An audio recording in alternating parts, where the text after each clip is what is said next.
In the ocean near Los Angeles, on a lonely mountain in Japan, off the east coast of Canada, a plane crash can reduce an enormous jet plane to mangled pieces. The cause is buried somewhere in the wreckage. In the business, we refer to often finding the golden nugget. A modern jet plane is made up of hundreds of thousands of parts. A failure in any one of them can lead to disaster. A missing screw can jeopardize the safety of flight. Constant checks keep planes flying and passengers safe. A single oversight can end in tragedy. Mayday! Something exploded. Help me, hold it, help me, hold it!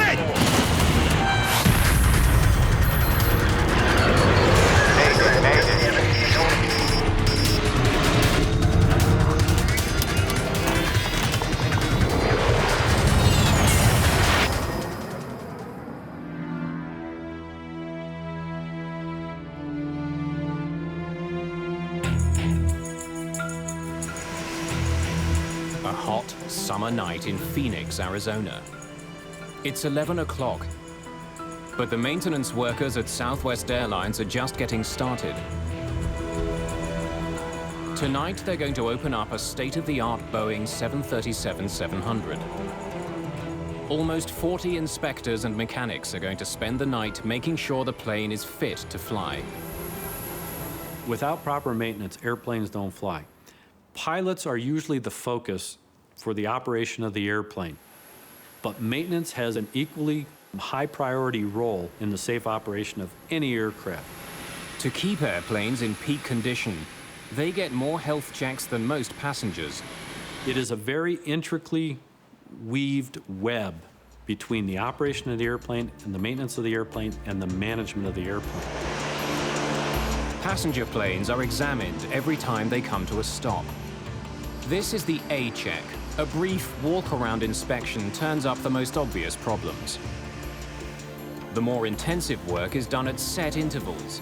These are the B and C checks. Tonight, workers are performing a C check. From start to finish, it can require hundreds of man-hours of work. It all has to get finished tonight, so the plane is back flying in the morning. It's a massive challenge, because modern jets are made of hundreds of thousands of individual pieces.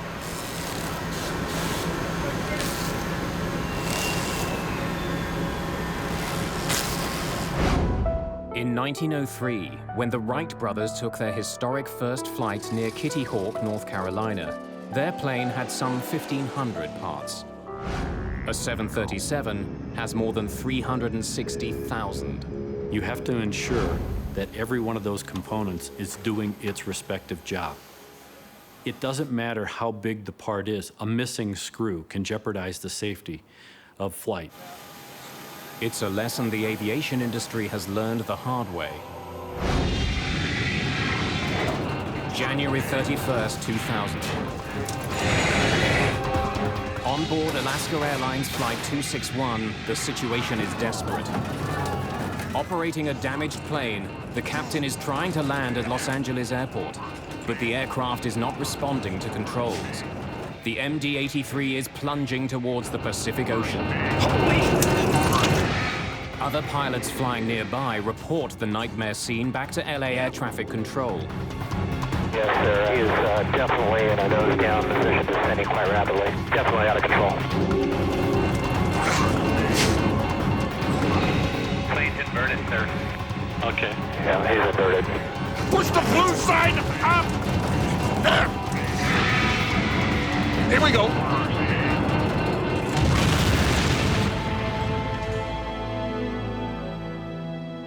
And he just hit the water. Yes, sir. He hit the water. He's down. Flight 261 crashed off the coast of California at over 400 kilometers an hour. All 88 passengers and crew are killed.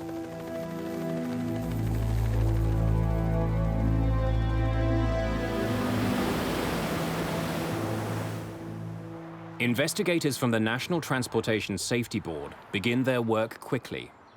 The cockpit voice recordings provide some of the earliest clues. We have a jam stabilizer, and we're maintaining altitude with difficulty. We immediately suspected some problem in the tail of the airplane, which is where the controls are. Something was wrong back there. Investigators examine the MD-83's horizontal stabilizer. The stabilizer controls the plane's pitch, its ability to tilt up and down. As the stabilizer moves up, the plane's nose tilts down. As the stabilizer moves down, the nose moves up. In the MD-83, a motorized jack screw on the tail moves the stabilizer up and down. When investigators recover the tail from the crash site, they make a puzzling discovery. The jack screw wasn't mated with the nut that it screws into. It was just by itself, and the nut was found in another piece of structure a few feet away from where the jack screw was. To have a screw separate itself from a nut with very thick threads surprised us. Without the jack screw, the stabilizer was beyond control. Without the stabilizer, the plane was doomed. The investigators very quickly figured out how the accident happened. Now they want to know why. The answer is tragically simple. There was no lubrication or visible grease on the working area of the screw. That was surprising and strange. The Federal Aviation Administration orders an immediate check on all MD-80s in the USA. At Alaska Airlines, the jack screws on 6 of its fleet of 34 MD-80s fail inspection. Investigators discover even more alarming evidence as they go through the carrier's maintenance records. Mechanics at Alaska Airlines report that they are under tremendous pressure to cut corners to keep the planes flying. We interviewed all the mechanics who had worked on these airplanes. We knew that they had been falsifying records or not doing the work they had indicated. To survive an economic recession in the 1990s, Alaska Airlines slashed their maintenance regime.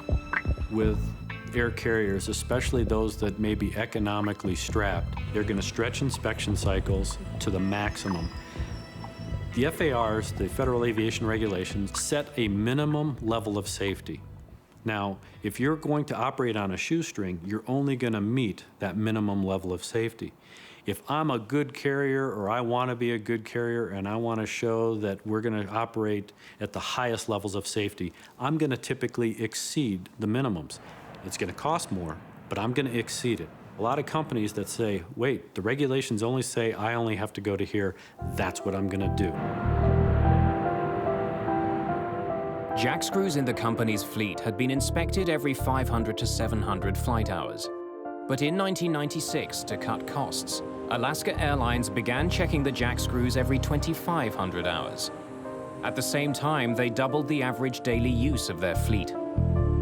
If you had 600 hours between inspection points and greasing points, we have no chance of ever having a metal-to-metal contact situation. But if you put that out to 2,000 hours or 2,500 hours, now what you do is eat into some of these protective stages, these barriers that we have towards catastrophic failure. Proper maintenance becomes even more critical when there's no backup to a component. On the MD-83, there was no alternative if the jack screw failed. So proper maintenance was a matter of life and death. But in the aviation industry, it's also a matter of dollars and cents. There's a lot of pressure in the airline industry when you look at it, whether you're hauling boxes or hauling people. The fact of the matter is that competition is stiff. And how do you get the competitive advantage against the next guy? How am I going to get more for less? And a lot of times it's labor, the other times it's maintenance. If I can stretch the inspection to 500 hours instead of 400 hours, that saves me a lot of money. To stay afloat financially, Alaska Airlines put countless lives at risk. But disaster can erupt even when an airline doesn't cut back on its maintenance regime. Gonna hit the mountain! Keep trying!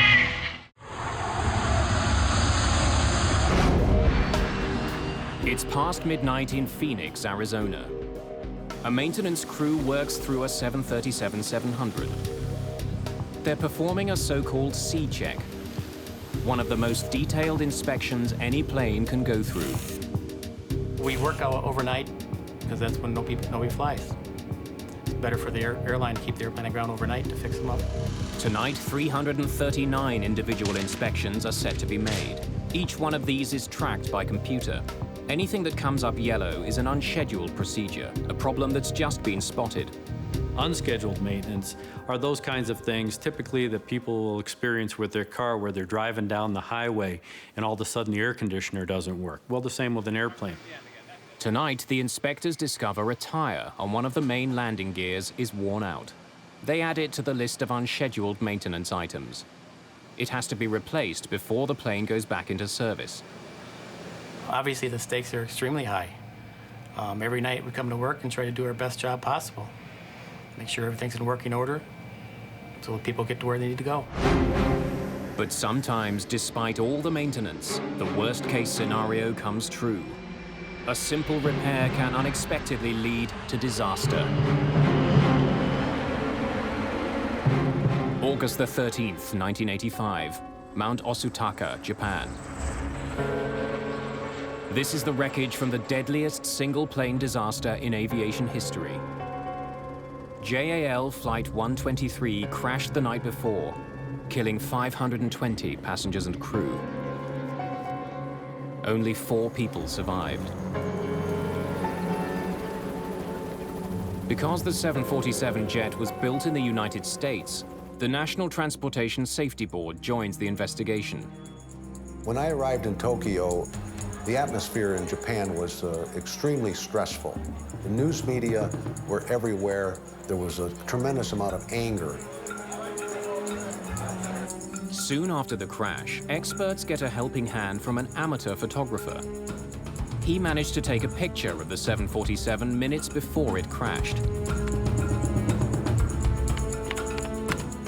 The picture reveals that JAL Flight 123 was flying without its massive tail fin. The tail fin houses critical control surfaces, like the rudder, as well as tubes that carry the hydraulic fluids. What force could be strong enough to tear off the tail fin? That would explain everything why I didn't. Digging through the 747's maintenance history, investigators discover that 7 years earlier, the jet had landed with its nose too high. The tail hit the ground and scraped along the runway.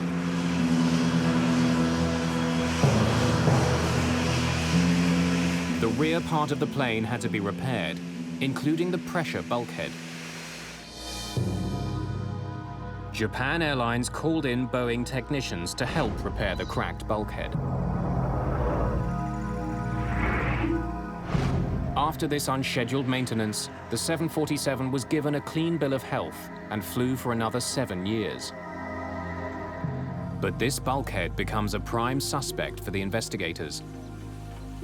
We had an idea that we wanted to find the rear pressure bulkhead because we had a flight attendant who had been interviewed that described an explosion in the back of the airplane and she could see out. So we wanted to focus on the bulkhead. During his investigation, Schleid finds a piece of the panel that had been spliced into the bulkhead 7 years before. The mystery of Flight 123 is solved. The 747 went down because of a faulty repair. The repair had in fact not been done correctly. There was only one row of rivets holding that joint together, where there should have been 2 rows of rivets holding the joint together. With only one row of rivets straining to hold the repaired panel in place, this was a disaster waiting to happen. Especially because this was such a busy jet. This particular airplane was used in Japan on a domestic operation, so it made multiple takeoffs and landings on domestic operations, unlike most 747s that make long-range hauls. So this was considered a high-cycle airplane. Investigators calculate that with the repair job, the bulkhead would survive approximately 10,000 flights or cycles. But on the day of the crash, the 747 had already racked up over 12,000 cycles. On 747 jets, the cabin is pressurized, but not the tail. During flight, the pressurized cabin air presses against the repaired bulkhead. After some 12,000 cycles, this pressure stretched the faulty repair to breaking point. The highly pressurized air blasted into the hollow tail fin and blew it off. Flip up! Losing part of the tail crippled the plane's hydraulic systems. The Boeing 747 had 4 independent hydraulic systems to power its systems, so it had quadruple redundancy. Unfortunately, these 4 lines came together on the lower part of the spar, and when it separated, it sheared those 4 lines. All 4 hydraulic systems were depleted. Both hands! For some 30 minutes, the crew tried to fly their 747 using only thrust. This is like trying to drive a car using only the accelerator. No steering wheel, no brakes. Despite their heroic efforts, it was a losing battle. Raise it off!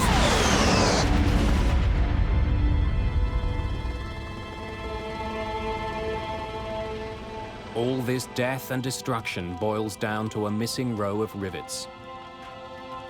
Why had the growing metal fatigue in the bulkhead remained undetected through 7 years of scheduled maintenance and inspections? The primary inspection method for the bulkhead area and the seams was a visual inspection. And at heavy maintenance periods, when they would take the insulation out off the walls and everything and off the bulkhead, they would do a detailed visual inspection. And during subsequent maintenance checks, the faulty repair was never found.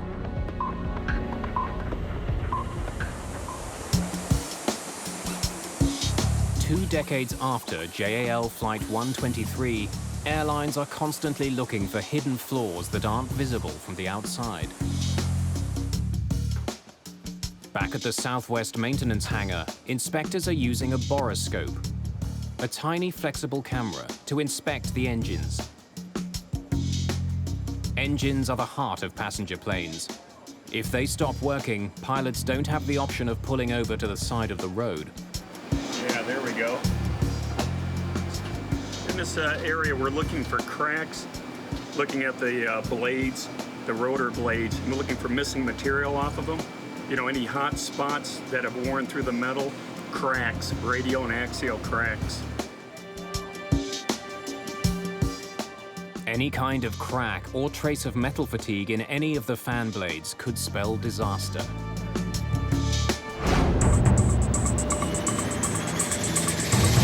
Takeoff check, below the line. Okay, your lights. August the 21st, 1995. Atlantic Southeast Airlines Flight 529, an Embraer Brasilia, is about to take off with 29 people on board. It's bound for Gulfport, Mississippi. It was, at the time, the fastest, sleekest turboprop around. Before the plane even reaches its cruising altitude, something seems to explode outside. Autopilot, engine control, oil. The sound of that was tremendous. It was as if someone had taken a baseball bat and hit an aluminum garbage can as hard as they could. It was just a gigantic crashing sound, and the airplane immediately lurched to the left. No matter what the flight crew tries to do, the plane pulls violently to the left. Autopilot, engine control. Help me hold it. Over there. The captain and and co-pilot are pushed to the brink of their experience. Help me. Help me. Help me hold it. Help me hold it!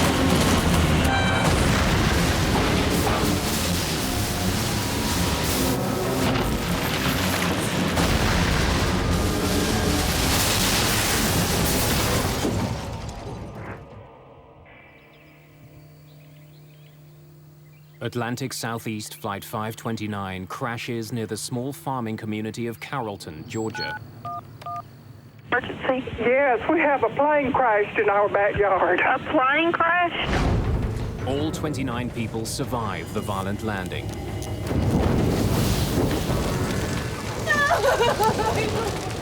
But 10 passengers eventually die from their injuries.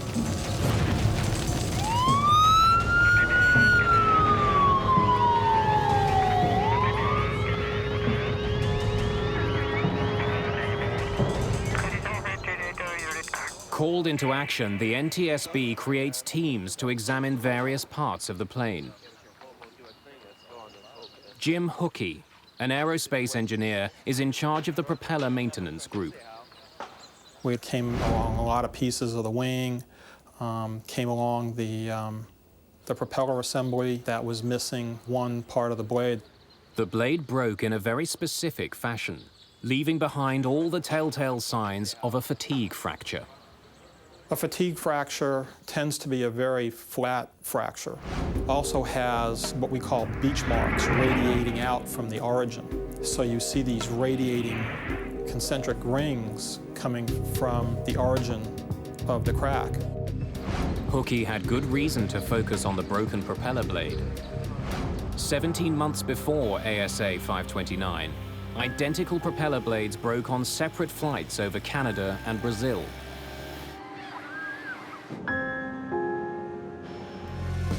Fortunately, in both cases, the aircraft managed to land safely. The manufacturer of the propeller was Hamilton Standard. Hookey and his team start combing through Hamilton Standard's maintenance records. They're looking for anything out of the ordinary. It's whatever's abnormal. You really don't know what you're looking for until you find it, but you just go through, and there's a lot of routine maintenance that's done, regular inspections, A checks, B checks, C checks, and then there's the non-routine maintenance that occurs if something is broken or a truck hits the airplane or they have a bird strike or something like that. And it's those that you look for. The maintenance records reveal that the broken propeller blade had earlier problems. We found out that that propeller blade had actually been removed from service once already for a crack indication. And that became the first clue about there may be a problem with that propeller blade and those inspections. Deep inside the hollow propeller, investigators find what they're looking for. In the hollow interior, or taper bore, weights are inserted to balance the prop. They're kept in place by a cork. This simple cork was the trigger in a deadly chain of events. About 95% of the cork that's produced in the world is used by the medical industry. And for aesthetic purposes and for sterilization, they like to have the light color. So the cork is bleached with chlorine. The NTSB discovers that moisture inside the propeller caused the chlorine in the cork to leach out and corrode the propeller's aluminium alloy. They also notice something else on the broken blade. On the inner surface, extending about 4 centimeters from the fracture, there are a series of sanding marks. Going through the blade's repair records, Hookey notices the initials CSB, Christopher Scott Bender. This technician worked at a Hamilton Standard repair facility. When Christopher Bender watches news of the accident, he learns that the investigators are examining the Hamilton propeller. And as soon as I heard that, my heart just sank. I was like, I think I might have even cried a little bit because I was just emotionally overwhelmed that, something I had put my hands on, a procedure that somebody trusted me to do failed, and because of that, somebody had died. After discovering that it was Bender who last worked on the deadly propeller blade, the NTSB now has to find out how the blade had passed inspection at Hamilton Standard. investigators ask Bender to perform his standard maintenance technique on the propeller. He demonstrated how he would go down into the barrel of the taper bore with a fiber optic borescope and look for cracks. And therein lied one of the primary problems. The borescope that he was using had a bright white light that would put a lot of glare back into the inspector's eyes, really did not lend itself to the inspection that was required. And investigators also find a gap in Bender's training. He had never been shown what a crack would look like. He was just told to find a crack, and he would look for a crack. When he was examining the propeller blade, Bender had been unable to detect any evidence of corrosion. He then did what he'd been told to do, polish the inside of the blade. He was given a directive to use a repair to blend out the inside of the taper bore. He blended it out, he did an inspection, and the blending that he had done had roughened the surface, so it actually masked the indication of the crack in the subsequent inspection. And the blade was returned to service, where the crack continued to propagate until it ultimately reached critical length and separated. The draft accident report we present to you today involves Atlantic Southeast Airlines Flight 529. According to the NTSB, by polishing the blade, Hamilton Standard had unwittingly removed all traces of the crack. Even a later, more thorough ultrasound examination could not detect it. With no inspection. The company that manufactured Flight 529's propeller is now renamed Hamilton Sundstrand. Its inspection and repair process was made more stringent, in some cases exceeding FAA requirements. Flight 529 was the last time one of its propellers failed in flight.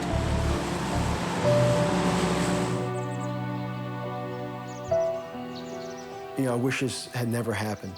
I wish I could go back in time and fix it and take care of it, that it didn't happen. Out of the thousands of parts on board an Embraer Brasilia, a simple small cork was the key to a horrific accident. ASA Flight 529 underlines the critical need for proper maintenance.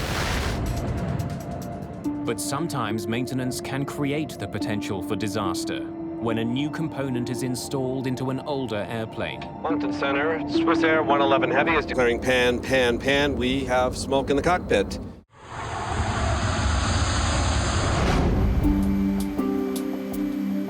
It's early morning in Phoenix, Arizona.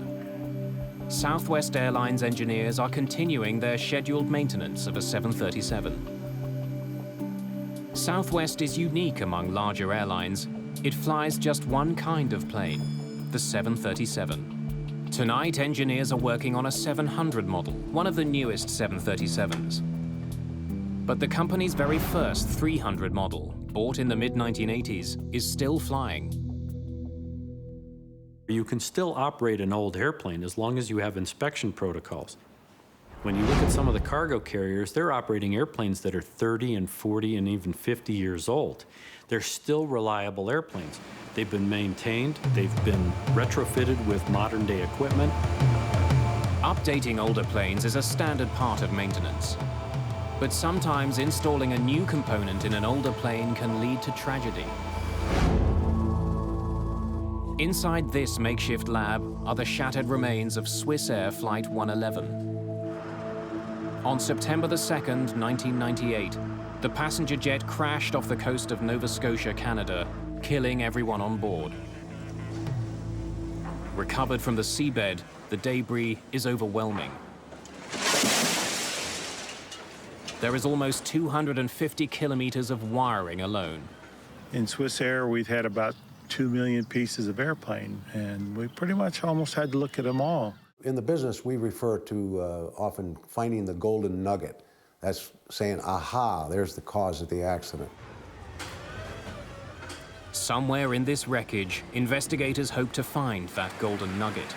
The one piece that will reveal the reason why Swissair 111 crashed into the Atlantic Ocean.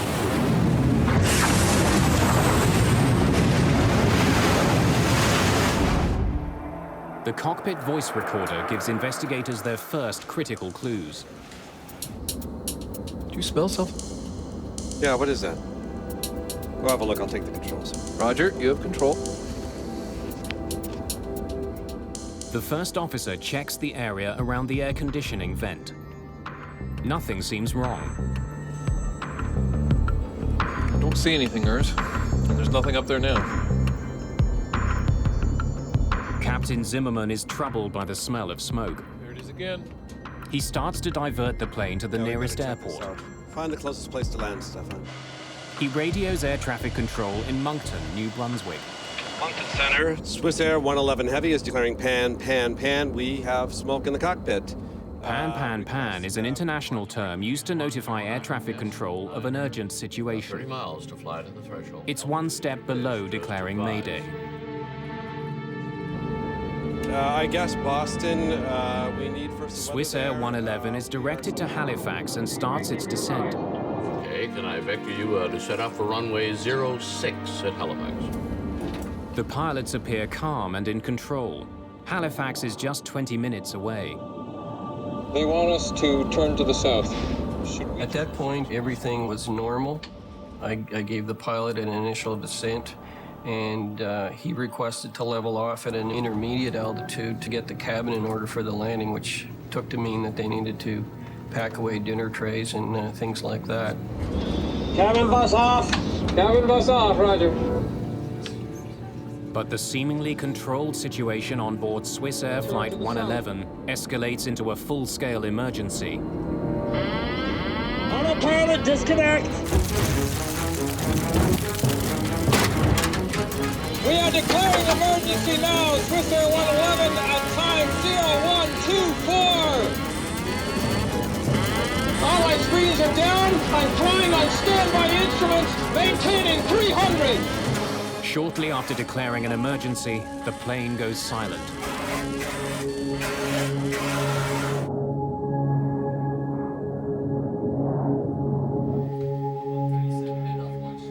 It was probably one of the most helpless feelings that any individual can have, not being able to do anything but just sit and watch the target and hope that it would turn back toward the airport. And of course it didn't. At 10:31 p.m. Atlantic time, residents of Peggy's Cove hear a devastating explosion.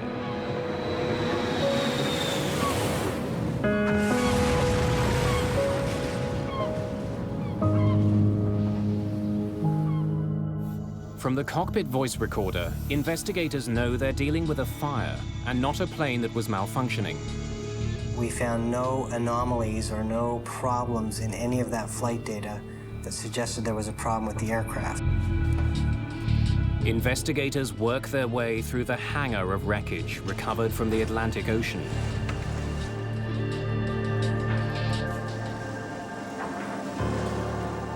Finally, they find scorch marks, which reveal that the source of the fire was in the back of the cockpit, directly behind the first officer. Following this trail leads the team to an unlikely suspect, the entertainment system in first class.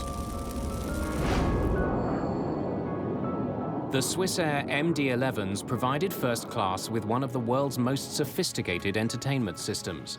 Passengers in first class could choose their own movies, access the internet, and even gamble. This entertainment system was not part of the original MD-11 design. The system had some major deficiencies. It was getting very hot. It drew a lot of power. And thereby, for example, raising the cabin temperature considerably, because it was always running. They did not install a simple off switch, nor did they install appropriate cooling systems.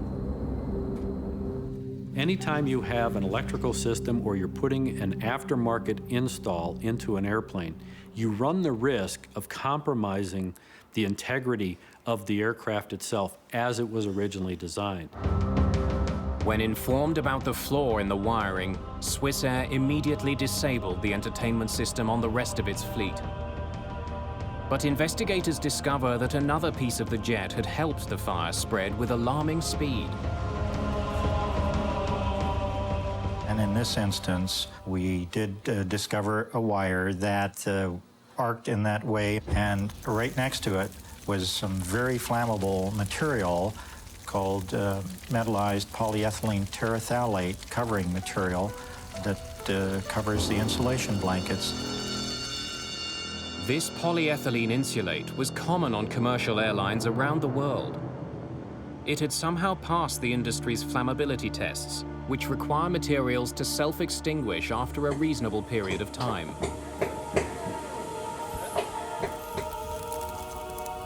This thermoacoustical material that was in this aircraft was very flammable, even though it passed a test. It does sustain and it does propagate flame. The fire spread quickly from the cockpit back into the first-class galleys.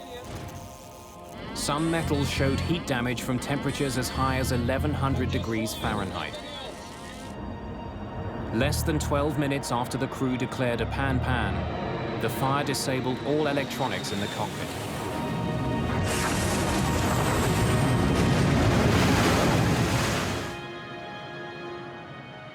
In the aftermath, Swissair removed the flammable insulate from its entire MD-11 fleet.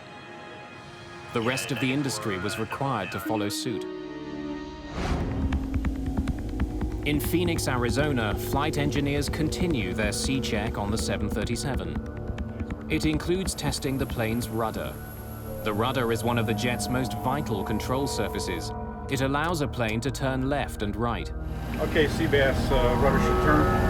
All right, go ahead. There you go. A problem here could have terrifying consequences. You're clear on the left. In fact, despite years of proper maintenance, a problem with a tiny component with the 737 rudder killed more than 100 people. Not even the most diligent maintenance workers could have spotted it. March the 3rd, 1991. United Flight 585 begins its final approach into Colorado Springs. Another 10-out game. 30 flaps.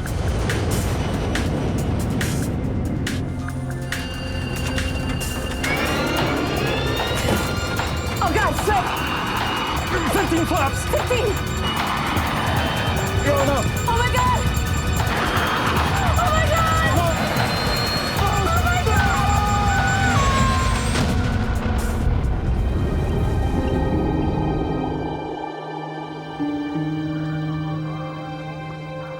All 20 passengers and 5 crew are killed.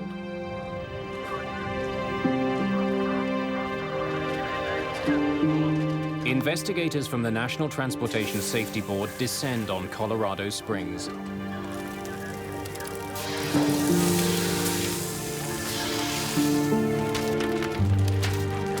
My first sense that it was going to take some time to investigate the accident was the damage that we saw in the parts. An aerospace engineer by training, Greg Phillips is in charge of investigating United 585's flight control systems. We focused in after eliminating other flight control surfaces that we thought could contribute to the role. We started looking at the rudder. But investigators face a critical obstacle. Most of the plane's parts are too crushed or burned for testing. Luckily, one vital component is still reasonably intact. This is the Power Control Unit, or PCU. Used constantly during flight, especially during landings, the PCU performs like a car's power steering. When the pilot pushes on a rudder pedal, the PCU uses hydraulic fluid to convert the gentle movements of a pilot's foot into the pressure needed to move the 737's enormous rudder. The heart of the PCU is the dual servo valve. This valve is roughly the size of a soda can. It contains 2 extremely thin slides that glide past one another. These slides direct the flow of hydraulic fluid which moves the rudder. When a technician opens up the power control unit, it seems to be in working order. We didn't have any absolute indication or information that we could point to that said the rudder power control unit, the servo valve, or any part of that flight control system caused that accident. It's a pass. For only the 4th time in its history, the NTSB releases a report that does not reach a conclusion. We had put a lot of time and effort into the investigation, and we just weren't sure what had happened. Less than 2 years later, Greg Phillips and the NTSB would be brought back to the mysterious disaster through the crash of another 737. Hold on, hold on. Hold on, shoot! What the hell is this? Oh God, no!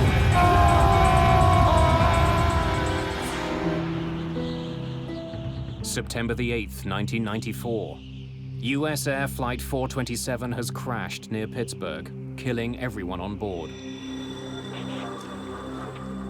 When we first arrived at the crash site, first of all, there was no aircraft there. There were only bits and pieces of the airplane. It wasn't really recognizable as an airplane.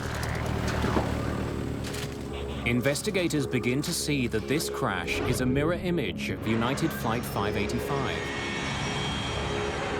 On final approach, United 585 rolled right, while US Air 427 rolled left.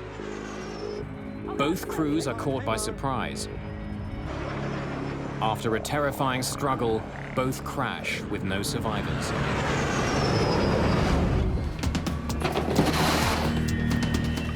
Once again, investigators test the dual servo valve, but they come up empty-handed. That unit passed all its operational tests. There wasn't any indication that it had failed. We were going up against an aircraft that had an incredible safety history. It was really everything you could see for 30 years. This has been a great airplane. We were trying to prove that there was something wrong with the straight-A student.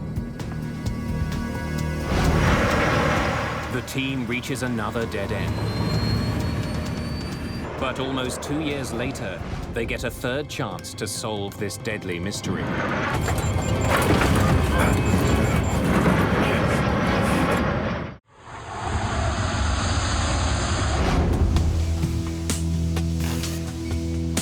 In Phoenix, Arizona, a long night of maintenance is winding down.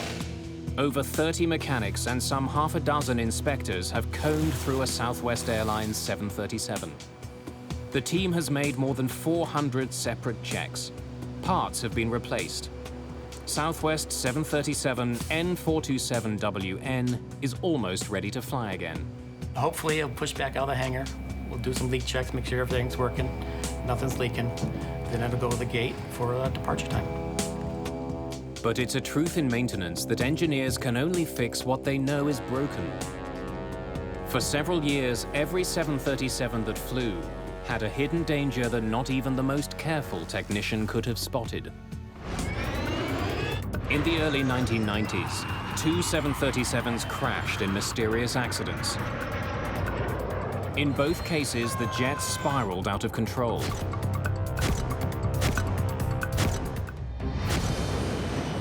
In 1996, the same malfunction strikes again.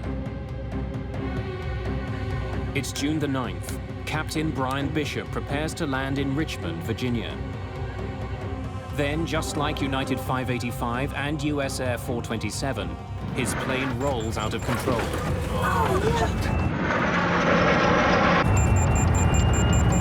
I turned the yoke the opposite direction and stood on the opposite rudder pedal. The pedal didn't move for me. We didn't know to what extent, but we knew we had a problem with the rudder. For over 30 seconds, Bishop struggles to control his renegade plane. And then, just as suddenly, the 737 calms down and goes back to horizontal.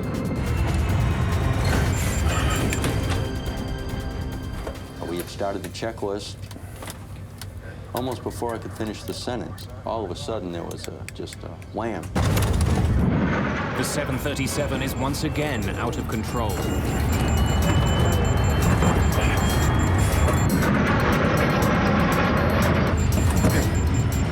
Then, out of the blue, EASTWIND 517 is back on track.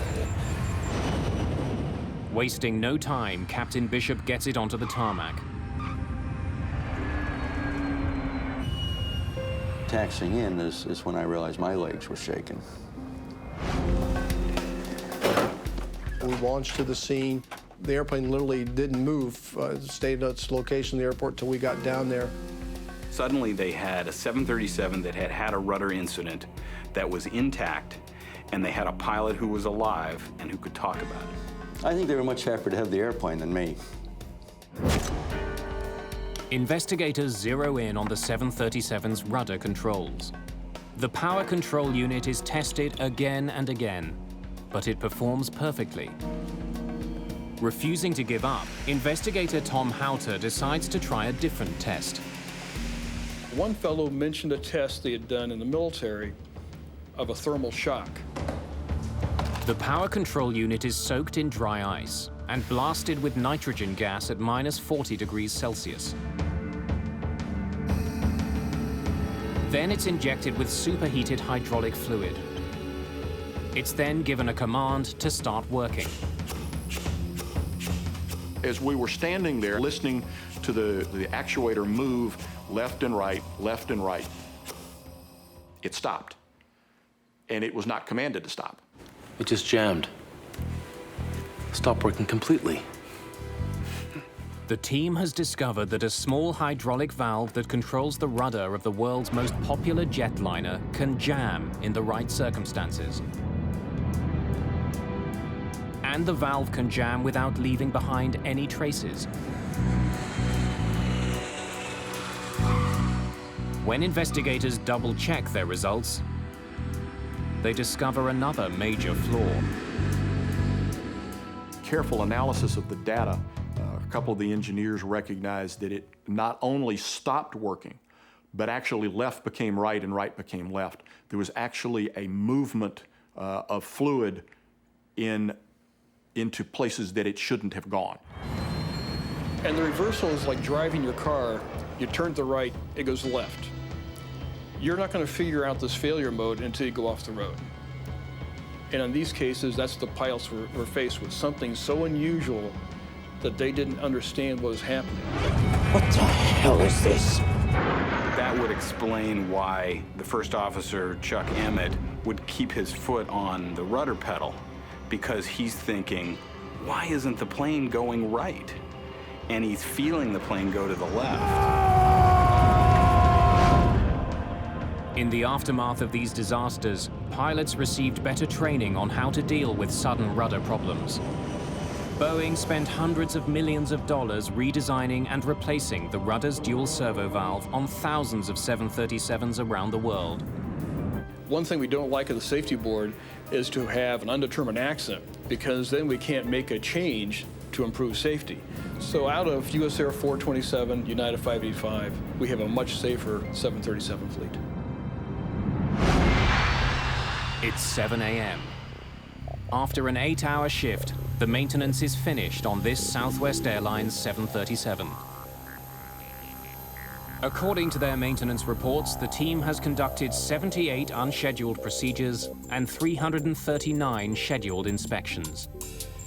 I think each one of us out here has a sense of pride in themselves that we do the best job that we possibly can day in, day out. Obviously, the stakes are high. Every life is important. Despite the horror of airplane disasters, they're still extremely rare, especially given how often passenger planes take off and land. Sometimes we obscure the fact that we fly millions and millions and millions of people day in and day out without putting a scratch on even the airplane, let alone the people. This is the most amazing system. This system depends on the dedicated team of professionals committed to taking care of these 21st century masterpieces. Planes so well built that they could fly almost as long as we're willing to take care of them. We've learned now how to inspect and maintain these things and even rebuild them to where they should have an indefinite life. They're built tough and they should be able to last forever if they're maintained properly.